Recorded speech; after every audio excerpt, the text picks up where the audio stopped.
Había una vez un pequeño pez llamado Azul que vivía en un hermoso acuario de cristal.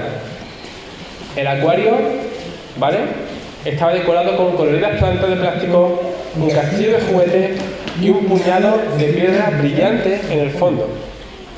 Azul estaba feliz nadando entre las plantas, explorando cada rincón del castillo y jugando con las burbujas que salían de un pequeño filtro que tenía en la esquina. Azul nunca había conocido un mundo fuera de su acuario. Creía que su hogar era inmenso, tan vasto como el océano, y que no había límites por donde pudiera ir. Para Azul la vida era perfecta. Tenía comida, un refugio y no conocía el miedo de depredadores ni de las inclemencias del mar. Cada día nadaba de un lado a otro, disfrutando de la luz del sol que entraba por la ventana y hacía que el agua brillara. Pero lo que Azul no sabía era que su mundo estaba limitado por las paredes invisibles del acuario. Aunque para él todo parecía ilimitado, en realidad sus movimientos estaban confinados en un pequeño espacio. Azul nunca había visto el mar, ni había sentido la inmensidad de un océano real. No sabía lo que era nadar libremente, sin paredes que detuvieran su avance. Un día, una mariposa se posó en el borde del acuario y Azul se acercó curioso. La mariposa, con sus grandes alas de colores, le habló: «Hola, pequeño pez, ¿cómo es la vida aquí dentro?». Azul, emocionado, respondió: «Es maravillosa. Puedo nadar por todos lados, explorar mi castillo y jugar con las burbujas. Soy el pez más libre del mundo». La mariposa lo observó en silencio, por un momento antes de decir: «Pero, ¿alguna vez has intentado nadar más allá de las paredes?». Azul se quedó pensativo. Nunca había considerado la idea de que hubiera algo más allá de lo que conocía. Decidió nadar con toda su fuerza hacia el borde del acuario, pero se detuvo abruptamente cuando chocó contra el cristal. Azul se sorprendió. Sintió una ligera tristeza, pero pronto la olvidó y volvió a su rutina diaria. La mariposa, al ver esto, suspiró suavemente y se alejó volando, mientras Azul continuaba su vida en el acuario, sin darse cuenta de que, aunque él se sentía libre, en realidad vivía en una prisión de cristal. Para Azul, la libertad era todo lo que conocía, pero nunca supo que, más allá de las paredes transparentes de su pequeño mundo, existía un vasto océano lleno de posibilidades, un lugar donde podría nadar sin límites, si tan solo hubiera sabido que era un prisionero. Y en esta primera lección del discipulado vamos a hablar del tema de la libertad y de la libertad que tenemos cada uno de nosotros como hijos de Dios. Y cuando leemos una historia como esta, pensamos que es relativa, es la libertad, ¿cierto? Azul vivía pensando que él era plenamente libre, pero no es hasta que viene alguien externo y le muestra lo que es la auténtica libertad, que no valora que haya otro camino, no valora que hay otra realidad. Y esto nos habla el texto de hoy. Nos habla de cómo Jesús nos hace libres, de cómo Jesús en la obra y en su evangelio nos trae una auténtica libertad para vivir y para amar. En este texto vamos a acercarnos a dos puntos principales. Uno, vamos a hablar de qué es esa libertad, pero también las responsabilidades que trae esa libertad. Y luego también cómo disfrutar de esa libertad y expresarla en el amor que el Señor nos trae, nos da. Así que vamos a acercarnos a este texto y vamos a enmarcarnos, ¿vale? El texto, como hemos dicho, estamos ya en Mateo 17 y decimos: ¿en qué punto estamos del Evangelio? Pues Jesús está desarrollando su ministerio y ya ha pasado lo que para algunos evangelios es el clímax de la primera parte, como es la transfiguración. Así que han visto ya a la gloria de Dios, en este caso Pedro, Juan y Jacobo, y ya están de regreso, ya están de bajada. En algunos evangelios vamos a ver la historia o la experiencia de niño endemoniado, vamos a ver algunos relatos, y aquí nos acercamos a un relato que solo nos refleja el evangelio de Mateo, ¿de acuerdo? Esta historia solamente Mateo no la deja. Y es importante tener eso en cuenta porque Mateo, su nicho de audiencia, era el pueblo judío. Y eso va a tener una relevancia significativa en esta parte del texto. Así que vamos a volver a leer del 24 al 26. Dice, cuando llegaron a Capernaum, se acercaron a Pedro los que cobraban los dracmas y le preguntaron, ¿vuestro maestro no paga los dracmas? Él dijo, sí. Al entrar en la casa, Jesús le habló primero diciendo, ¿qué te parece, Simón? ¿Los reyes de la tierra, de quiénes cobran los tributos o los impuestos? ¿De los hijos o de los extraños? Pedro le respondió, de los extraños. Jesús le dijo, luego los hijos están en el cielo. ¿De acuerdo? Y aquí en este primer punto vamos a hablar de este concepto de libertad, pero también la responsabilidad que tenemos como hijos suyos de vivir en esa libertad. Miguel de Cervantes, en su prodigiosa obra Don Quijote de la Mancha, hablaba del concepto de libertad en una conversación muy interesante entre Don Quijote y Sancho. Y están hablando ahí Quijote y Sancho de una conversación distendida y dice Quijote a Sancho, la libertad, Sancho, es uno de los más preciosos dones que a los hombres dieron los cielos. Con ella no pueden igualarse los tesoros que encierra la tierra ni el mar encubre. Por la libertad, así como por la honra, se puede y debe aventurar la vida. Y por el contrario, el cautiverio es el mayor mal que puede venir al hombre. Y me encanta, ¿no? Como dice que la libertad es el bien más preciado que el cielo nos ha dado. Hay un reconocimiento de que la libertad es algo que anhela el ser humano, que anhelamos todos.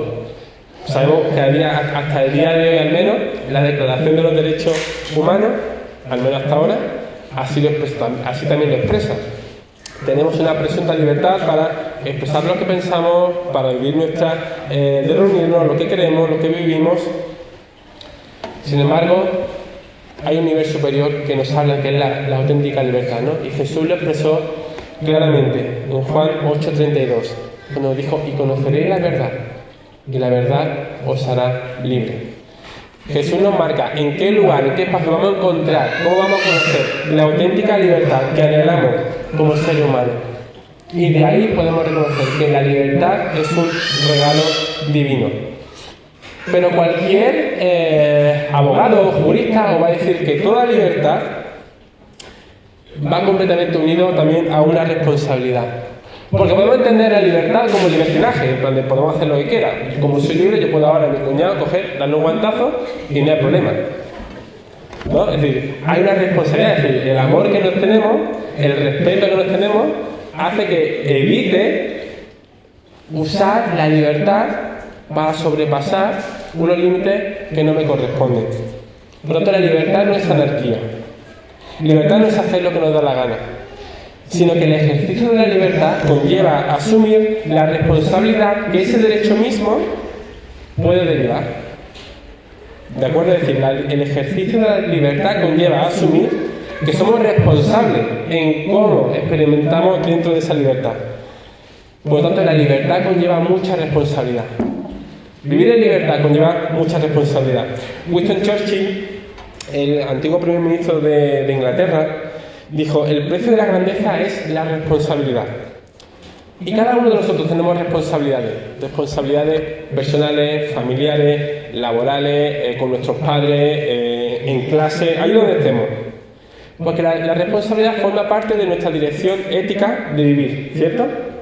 Así que la responsabilidad la podemos definir como ese valor humano para actuar de manera correcta junto con el compromiso que tenemos con otra persona o con otra entidad. Entonces, todo aquello que acordamos que vamos en el marco en el que nos vamos a mover va a ser lo que demuestre o no el factor de responsabilidad. No obstante, vemos que son dos conceptos que se están deteriorando cada vez más. La libertad vemos que cada vez es más relativa y vemos como aquellos que legislan cada vez acotan más esos elementos de aparente libertad, ¿cierto? Esta semana nuevamente salió un artículo muy preocupante que decía que el 26% de los varones jóvenes prefiere en algunas circunstancias el autoritarismo a la democracia. Es decir, a día de hoy 1 de cada 4 jóvenes valora que un Estado autoritario será mejor que una democracia. Curioso. Y la responsabilidad, ese concepto de responsabilidad, también ha llegado a ese concepto de ser impopular, ¿verdad? Porque no está en boga, no es valioso el tener que rendir cuenta a nadie. Preferimos vivir a nuestro aire, a nuestra vida y evitar el fastidio que pueda conllevar ese concepto de responsabilidad. Y si retomamos las palabras de Churchill, ¿no? El precio de la grandeza es la responsabilidad. Y Jesús afirmó su grandeza en este relato. Jesús nos muestra y relata cómo Él, a pesar de ser Dios mismo y ser la fuente y esencia de esa libertad, cumplía con todas las responsabilidades divinas y también terrenales. Uno de los grandes elementos que también la Reforma Protestante puso en auge y puso sobre la mesa es el concepto de la responsabilidad individual que todos tenemos, ¿cierto? Con la Reforma, al reivindicar y eliminar esa mediación que había entre que el sacerdote o el cura era necesario para acceder a Dios, sino que ahora el protestantismo va a recalcar que la relación entre el individuo y Dios solo está mediada por la palabra y por la obra del Espíritu Santo. Y gracias a este principio se hace un énfasis en la responsabilidad del individuo y en la responsabilidad que tenemos sobre nuestra conciencia individual y cómo esa va a guiar nuestra vida. Obviamente ese concepto está muy enmarcado en la salvación personal, pero necesitamos recordar que es extensible al resto de áreas de nuestra vida. Y como discípulos de Jesús, sabemos que todos tenemos una responsabilidad individual ante Dios de todo lo que hacemos y también de lo que no hacemos. Por lo tanto, ese cumplimiento de nuestra responsabilidad individual tiene un carácter necesario de cumplir. Y no solamente en aspecto único, unitario, sino también comunitario. Tenemos una responsabilidad como pueblo de Dios también de transmitir esa esencia. Por lo tanto, en Cristo somos libres, pero no podemos olvidar que la libertad en Cristo también conlleva una responsabilidad, un modelo de vida coherente con aquel en quien hemos creído, aquel a quien seguimos. Por lo tanto, libertad y responsabilidad van de la mano. Así que aquí se nos dice que estos discípulos llegan a Capernaum y recordamos que Capernaum era como la base operativa del inicio del ministerio de Jesús. Capernaum era el lugar en el que Pedro vivía y tenía su vivienda. Esta era una ciudad en Palestina. Y tras el inicio de Jesús, vemos como lo primero que empezaron es a predicar por muchos pueblos, por muchas regiones, por muchas zonas. Y muy posiblemente se habían ausentado de Capernaum, vamos a decir, más de la cuenta. Sale más de la cuenta que posiblemente se le había pasado el plazo para pagar un impuesto, como podría ser el impuesto que vemos aquí. Así que cuando llegan a Capernaum, se nos dice que se acercan estos dos cobradores de impuestos, que en este caso eran judíos, ya que su trabajo era recaudar los impuestos que eran para la sinagoga. ¿De acuerdo? Y le preguntan a Pedro: oye, ¿vuestro maestro no paga los 2 dracmas? En este momento cada dracma venía a ser como el salario de un día, aproximadamente. ¿De acuerdo? Y a diferencia de otro impuesto, este impuesto no vino obligado desde el Imperio Romano. Este era un impuesto que ya venía dado en la ley mosaica. Y para eso vamos a irnos a Éxodo, capítulo 30.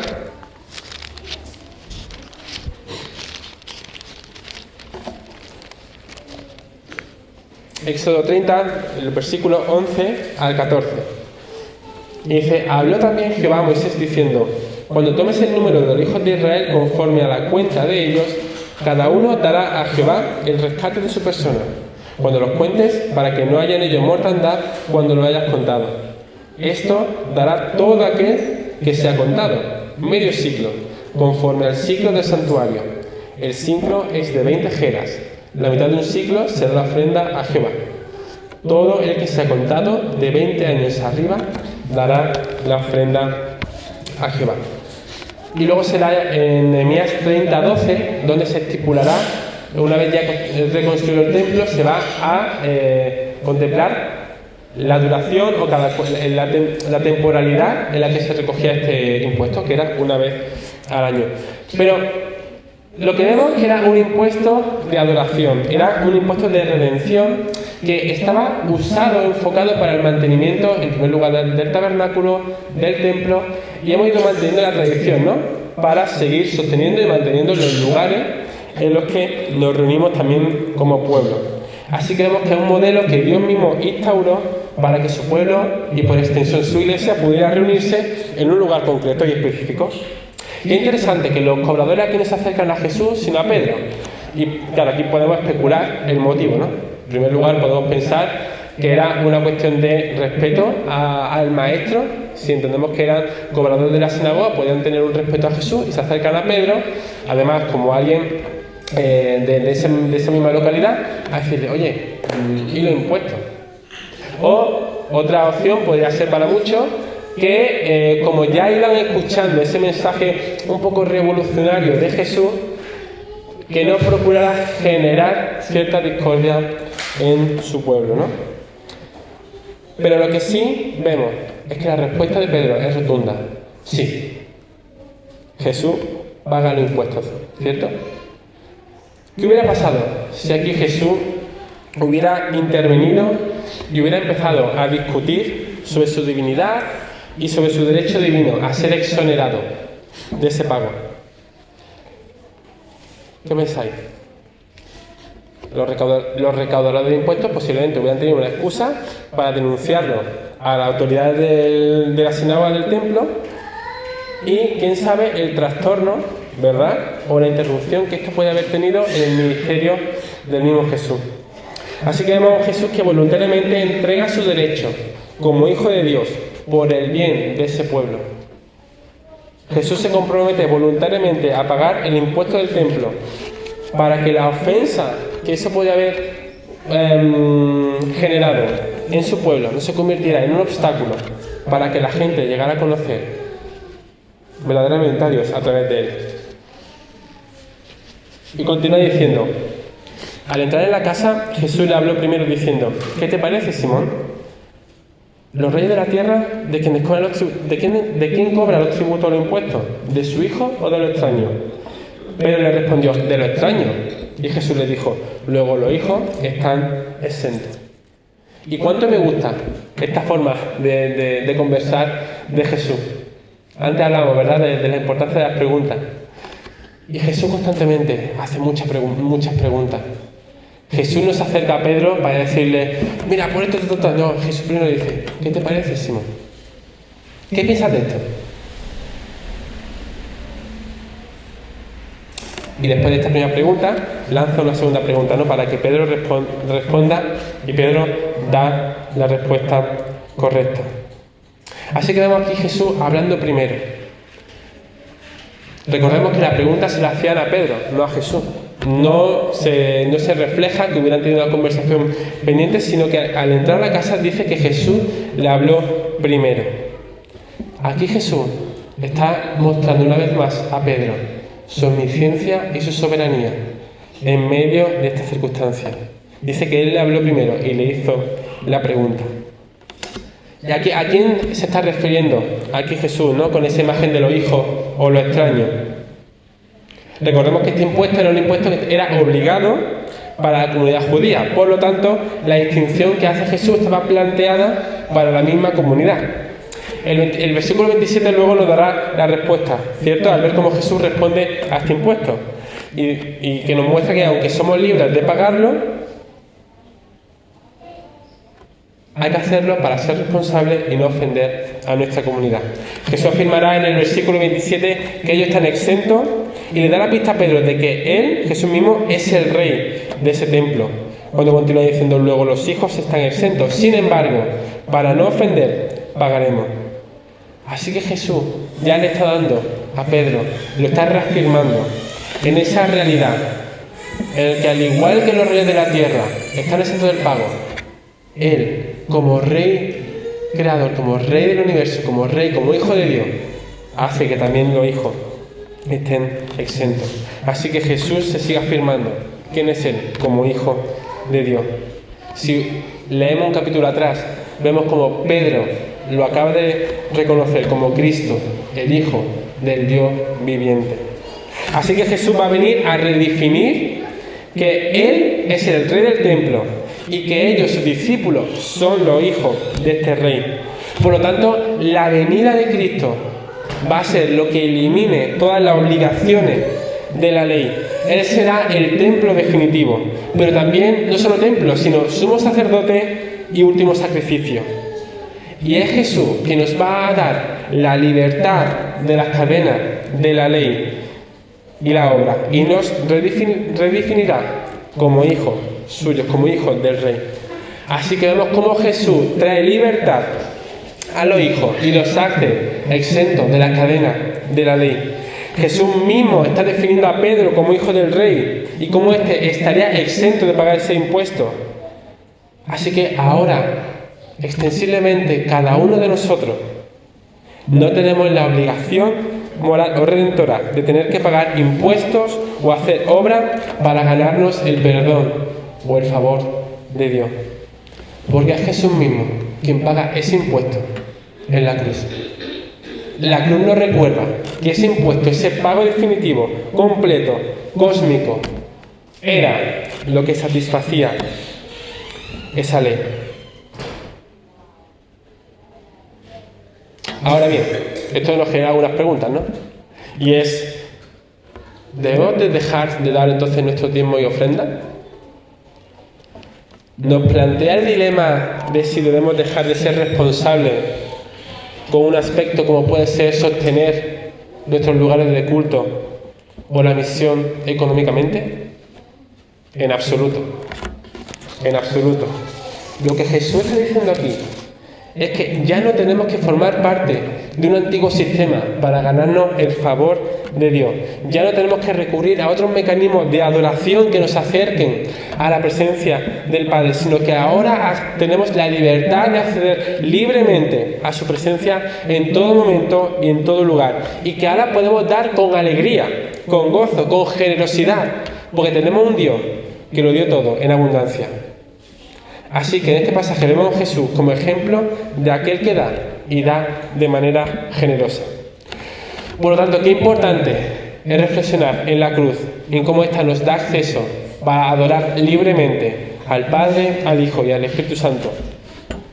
Pero cómo también nos lleva a contemplar la grandeza de su sacrificio y de que nada nos pertenece ya, porque Él es el Rey de Reyes, el soberano y el merecedor de todo. Si alguien tenía que quedar exonerado de este impuesto, era él mismo. Pero Jesús nos da otro ejemplo.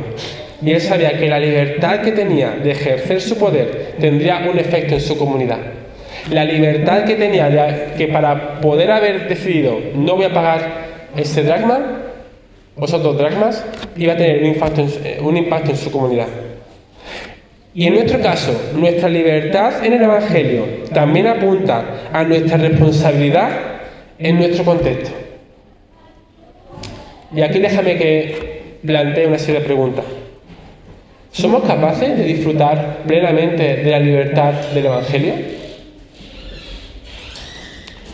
¿Nos preocupamos lo suficiente por nuestros hermanos y hermanas para ejercer una libertad responsable en el Evangelio y no ser un obstáculo para su desarrollo espiritual? ¿Estaríamos dispuestos a renunciar a nuestros derechos y privilegios por el bien del Evangelio?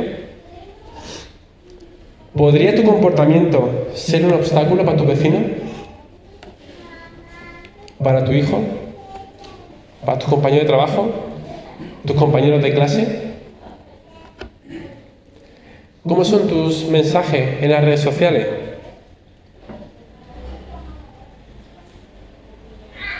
¿Cómo gestionamos nuestra economía? Si hay cosas que sabemos que tienen que cambiar en nuestra vida, necesitamos pedirle a Dios inmediatamente que las cambie a través de la obra de su Espíritu y podamos disfrutar libremente de la esclavitud y las cadenas con las que cada uno podamos estar lidiando. Por lo tanto, la libertad en el Evangelio nos sigue animando a ser responsables, amorosos y misericordiosos. Ahora, con esa identidad que tenemos cada uno de nosotros como hijos del Rey. Y eso nos lleva al segundo punto. Cómo esa libertad responsable nos lleva también a disfrutar de esa libertad, de demostrar a otro el amor de Cristo. Francis Schaeffer, no sé si lo conocéis, pero fue filósofo y apologeta y el creador de la BRI, fundador, y decía una frase muy interesante. Él afirmaba que cada persona, por muy perdida que estuviera, contaba como un objeto del amor de Dios. Repito, cada persona, sin importar qué tan perdida estuviera, contaba como un objeto del amor de Dios. Él afirmaba que a pesar de nuestra rebeldía, todos tenemos la oportunidad de acercarnos y disfrutar del amor de Dios. Por tanto, cada persona es potencialmente receptora de ese amor. Cada persona con la que nos estamos cruzando cada día es potencialmente receptora de disfrutar de esa libertad del Evangelio. Y por la obra de Cristo, cada uno de nosotros, su Hijo, ya no somos objetos, sino somos copartícipes, herederos, portadores, hijos e hijas de ese amor mostrado en la persona de Jesús. Y en el versículo 27 vemos como Jesús nos pone un ejemplo para cómo practicar esa libertad con ese espíritu y disfrutar del carácter de amor de Dios. Dice el versículo 27, sin embargo, para no ofenderles, ve al mar, echa el anzuelo y toma el primer pez que saques, abre la boca y hallarás una moneda. Tómala y dásela por mí y por ti. Recordamos cómo Jesús le acaba de decir que uno más grande que ese templo estaba con ellos y cómo ellos estaban exonerados de pagar el impuesto porque Él era el Rey de Reyes, el Rey del templo perfecto y santo, y por lo tanto ellos como hijos del Rey podrían disfrutar de esa bendición. Sin embargo, Jesús aquí les deja un ejemplo práctico de un amor precioso, porque Jesús está poniendo ante todo la conciencia y el respeto por las personas, por la comunidad.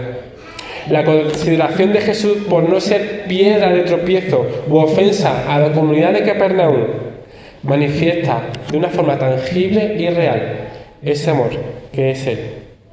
Y Jesús nos está mostrando un modelo de vida en el que la libertad divina del Evangelio nos lleva y llama a poner en práctica ese modelo de amor. Y lo hace, aquí yo al menos veía en dos niveles. Un primer nivel individual. Y vamos a empezar con el personaje de Pedro. Jesús le da a Pedro unas indicaciones muy claras de lo que tiene que hacer. Jesús le da esas indicaciones como Rey, como Dios omnisciente, soberano. Le explica el proceso con unas acciones muy concretas, muy específicas. Un proceso de tienes que hacer pi, pi, pi, pi, pi, y lo conseguirás. ¿Cierto? Jesús es quien llevará a cabo todo el proceso para el pago de la deuda. Ya está. No hay que hacer otra cosa. Pedro solo tiene que obedecer y hacer lo que Jesús ya le ha indicado. Cuando Pedro va, yo veo tres cosas a destacar. En primer lugar, lo que Jesús le indicó a Pedro era cierto. Lo que Jesús le dice a Pedro era cierto. Por locura que nos pareciera de ve a este sitio, mete el anzuelo, saca este pez, abre su boca, saca una moneda. Pedro vio que las palabras de Jesús eran ciertas. Pedro vio una vez más que aquello que este maestro decía era verdad y podía creerlo. Y eso nos lleva a nosotros a tener la firme convicción de que todo lo que Dios ha revelado en su palabra, toda la obra preciosa que Él ha mostrado, es verdad. Eso nos reafirma en la poderosa y profunda realidad de que sus palabras, sus promesas, su obra, su resurrección, su ascensión, su regreso, son ciertas. Es una realidad poderosísima a la que nos tenemos que agarrar. En segundo lugar, lo que Jesús le dio era suficiente. La cantidad que se nos marca es que era un estatero. Un estatero era, pues, venía a ser al cambio como 4 dracmas, ¿de acuerdo? Así que vemos como Jesús paga la deuda completa. El Evangelio, la libertad del Evangelio paga toda la deuda. El amor de Cristo en la cruz hace que pagara toda la deuda. Jesús suple con lo suficiente. Ni sobra, ni falta. Jesús da lo suficiente en esta situación. Jesús con su obra contenta a Pedro y a los cobradores. Jesús muestra que esa obra es suficiente. Y para mí aquí también me está hablando de la cruz. Porque de la misma forma que Jesús os da lo suficiente para que quedaran satisfechos ante ese mandato, la cruz nos recuerda que su obra y la muestra de su amor fue suficiente. Que la resurrección confirmó que Dios estaba satisfecho en aquello que cada uno de nosotros merecíamos. Que el amor de Cristo, reflejado en su entrega, pagó la deuda. Ya no hay que pagar más. Ya no hay que contentar a nadie. Dios está satisfecho. Jesús es lo suficiente. Y lo muestra aquí. En tercer lugar, esa muestra de amor que Dios da, que refleja en la persona de Pedro, es que lo hacía partícipe. Jesús usa a Pedro para mostrar su poder. Jesús puede haber dicho, espérate un segundito, si me da palabra, ir él mismo, hacer un poco de pan, hacer así, ¡pum!, con la muela adentro. O podía haber hecho así y que apareciera en el bolsillo de los cobradores, ¿cierto? Como si de un mago se tratase. Pero a Jesús le encanta usar a las personas para su obra. Y aquí vemos cómo usa a Pedro para mostrar su poder. Y esa es la misma realidad que cada uno de nosotros podemos seguir disfrutando. Él quiere usarnos para mostrar su poder. En la libertad del Evangelio, el océano de la gracia, nos permite degustar y disfrutar del poder divino de nuestro Creador. Y Jesús quiere seguir haciendo eso contigo. Nos ha dado su palabra para saber cuáles son los procesos que tenemos que llevar a cabo en nuestro día a día para ver su obra, ver su poder, encarnando a Jesús. Acabamos de estudiar una carta como es Santiago, que cuántas herramientas prácticas nos dan, ¿cierto?, para vivir una vida como discípulos suyos. En su palabra podemos escuchar su voz de una forma tan nítida como Pedro la escuchó. Cuando en la gran comisión de Mateo 28 dijo, id y haced discípulos, bautizando en el nombre del Padre, del Hijo y enseñadle todas las cosas. Nos da una indicación en la que nos hace partícipes. A Pedro lo mandó por este pez, pero también lo mandó a ser pescador de hombres. Pescador de hombres. Y es lo que nos llama también a nosotros, a seguir siendo pescadores de hombres. Jesús nos envía y queremos seguir viendo la obra milagrosa del Evangelio, recreada y plasmada en los corazones, en la vida de nuestros compañeros de trabajo, en la realidad en la que estamos, en nuestra familia, en nuestro vecindario, en nuestros barrios, porque Él nos quiere hacer partícipes de su obra. Y el último punto, ya para acabar, dentro de este marco, ¿no?, de la libertad y cómo expresar el amor, es también cómo tenemos que mostrar el amor en nuestra comunidad. Esa muestra de amor también como iglesia, en el carácter comunitario. Y a día de hoy, uno de los grandes conceptos que está subiendo tanto, ¿no?, es esa cultura del ataque y la ofensa que estamos viendo constantemente. Solo hace falta que abramos el telediario, pongamos en la radio, los ataques constantes entre los políticos, entre todas aquellas personas de referencia, y sin ningún tipo de tapujos, ¿cierto? Es decir, cuanto más burdo y más agresivo sea el ataque, más vende, más tráfico de información va a mover, más gente le va a seguir. El Evangelio nos muestra aquí otra forma muy distinta de actuar. Jesús decide no ofender a la comunidad de Capernaum. Y es importante destacar, recordemos, que no es que Jesús esté permitiendo el pecado.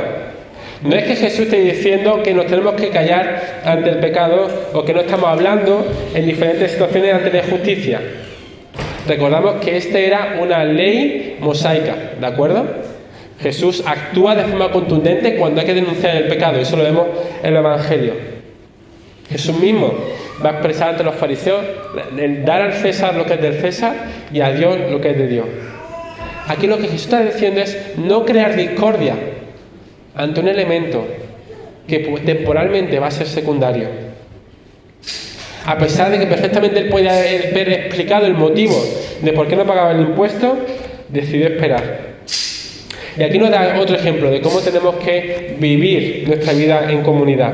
Porque Jesús decide vivir con prudencia y con humildad cuando comparte con otro. Dos atributos que podemos y debemos poner en práctica lo uno con lo otro. Porque Jesús tendría en cuenta que sus actos podían afectar a la conciencia de estos recaudadores o de la población de Capernaum.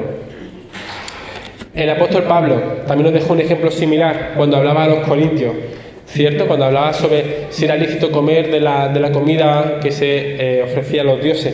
Dice 1 Corintios 8:7. Dice, sin embargo, no todos los creyentes saben esto. Algunos están acostumbrados a pensar que los ídolos son reales. Entonces, cuando comen un alimento que fue ofrecido a ídolos, lo consideran adoración a dioses verdaderos y violan su débil conciencia. Es cierto que no podemos obtener la aprobación de Dios por lo que comemos. No perdemos nada si no lo comemos y no ganamos nada si lo comemos. El Evangelio nos llama también a cuidar la conciencia del hermano. Cuando hablamos de amar a nuestro prójimo como a otro mismo, también nos dice, ten en cuenta que tus actos pueden tener un impacto en aquel que te acompaña a la mesa, en aquel con el que trabaja, en aquel con el que sirve en tu comunidad. Así que la libertad y el amor en el Evangelio nos lleva a amar libremente, sin la carga de la ley o la obligación. Nos lleva a amar desde la gracia y la compasión. No amamos a otro para ganarnos el favor de nadie. No cumplimos ritos u obligaciones para el reconocimiento de nadie. Es Dios quien se acerca a su comunidad y nos da la herramienta y la sabiduría necesaria para vivir comunidades que le glorifiquen y que le amen. Así que la libertad que nos ofrece el Evangelio nos libera de las cadenas de la tradición o las normas. La libertad del Evangelio nos abre la puerta para vivir una vida que le glorifique y que le sirva. Una vida que viva en responsabilidad con nuestra identidad como hijos del Rey. Una vida que exponga el amor de Cristo y disfrute en el marco de su palabra, descansando en su provisión diaria, dejándose usar por la voluntad de su Rey y procurando vivir de manera que busque el bien de otros. Así que cuando Jesús viene a este mundo, no viene como esa mariposa que hablamos al principio, que se aposenta y que desde la distancia te explica qué es la libertad y se va. Jesús viene a romper esa pecera para que podamos vivir en ese océano de gracia, siendo responsables con nuestra identidad como hijos y siendo una comunidad que viva de manera digna a ese Rey al que adoramos. Como decía Don Quijote, por la libertad así como por la honra se puede y debe aventurar la vida, y por el contrario, el cautiverio es el mayor mal que puede venir a los hombres. Parafraseando a Jesús y con todo el respeto, Jesús nos dice que por la libertad del Evangelio, así como por su poder, se puede y debe aventurar la vida, y por el contrario, el cautiverio del pecado y las normas humanas morales es el mayor mal que puede venir al hombre. O cerrando como Gálatas 5:1 nos recordaba el apóstol Pablo, estad pues firme en la libertad con que Cristo nos hizo libre, y no estéis otra vez sujetos al yugo de esclavitud. Que podamos disfrutar de la libertad que como discípulos de Jesús tenemos, que podamos llevar a otros el amor que Jesús mismo nos mostró en la cruz, siendo responsables, siendo diligentes con lo que el discipulado conlleva. Amén.